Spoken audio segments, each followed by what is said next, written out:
Welcome back to our APES flipped classroom, still in Unit 2, and discussing today natural disruptions to ecosystems, how they respond, how they recover, and where they come from. So when we talk about natural disturbances, we're talking about a natural event that can disrupt the structure and or function of an ecosystem.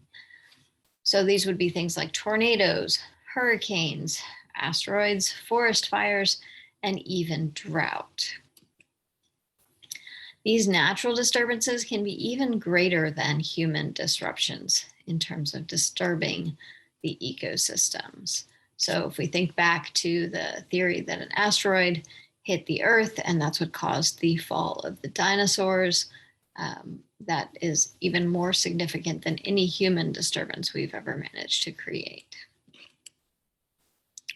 So we can talk about different time frames for these natural disturbances. So a periodic time frame is one that occurs with regular frequency. So when we think about the savanna having its cycle of dry seasons and wet seasons, or we think about some areas, particularly rainforests, that have a monsoon season. So they have a really heavy rain season. So we have regular frequency, and it frequently is seasonal.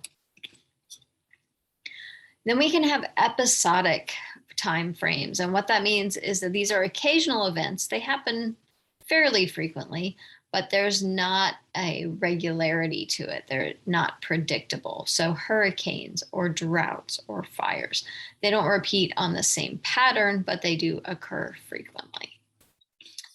And then we have random events. So these don't have a repeat to them at all. There's no regular frequency to it. These would be things like volcanoes, earthquakes, even the asteroids.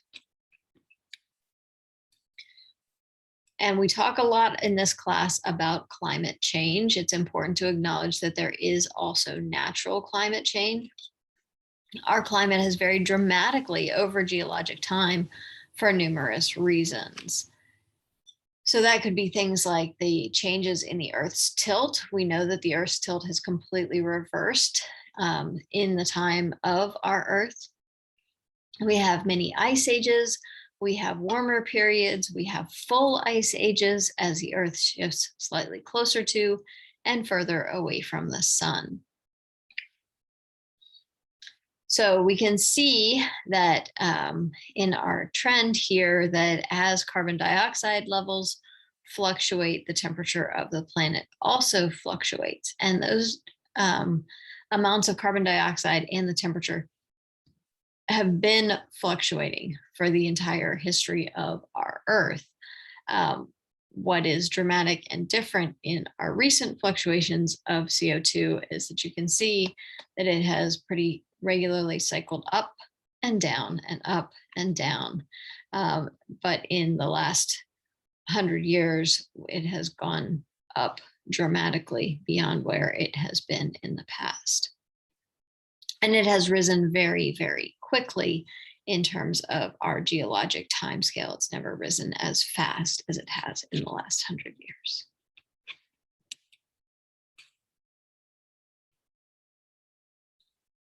So we've also had natural climate change, not just the global warming, but the climate change, which leads to all kinds of other factors. So natural climate change, we've seen our sea level vary over geological time as glacial ice on Earth recedes and advances. So we can see that as temperatures increase, the sea level also increases because the ice melts.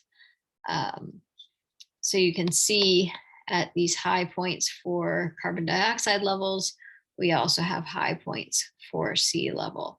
Now you notice that this follows a little bit behind the cycle. So the sea level tends to be a little bit behind the peak of the carbon dioxide.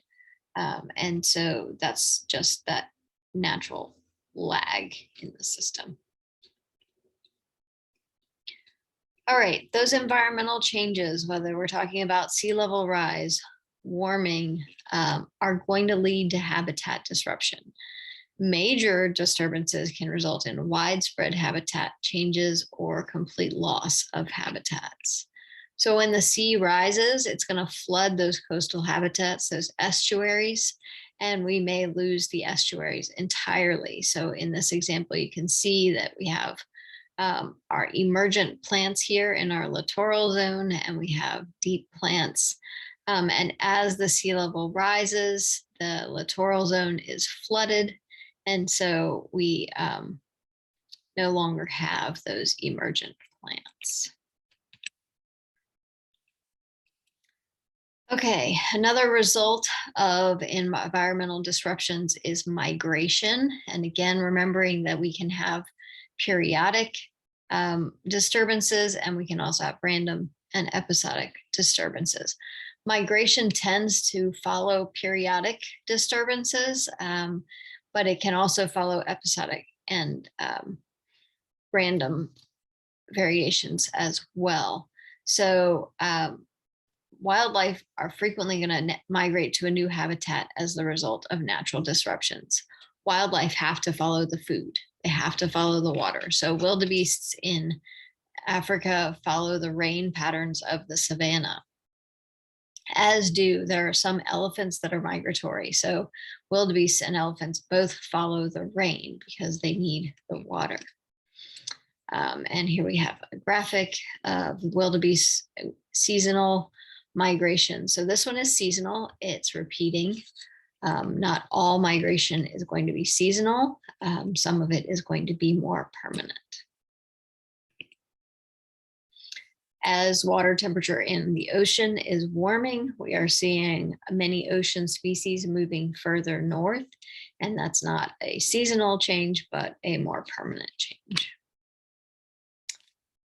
Another thing that we may see in terms of a result of natural disruptions or of climate change disruptions is that we'll have seasonal shifts.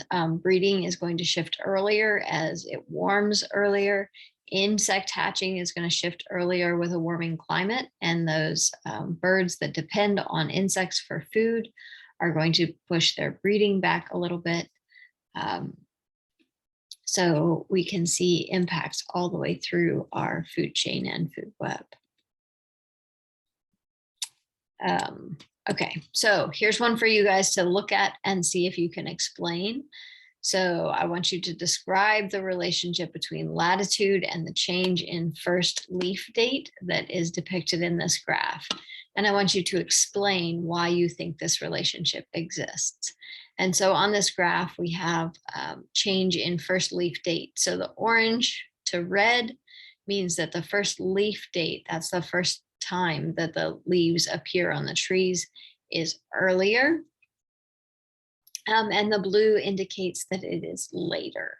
So I want you guys to look at relationship with latitude, change in that leaf date, and explain why you think that relationship exists. As always, I look forward to hearing your questions and seeing you guys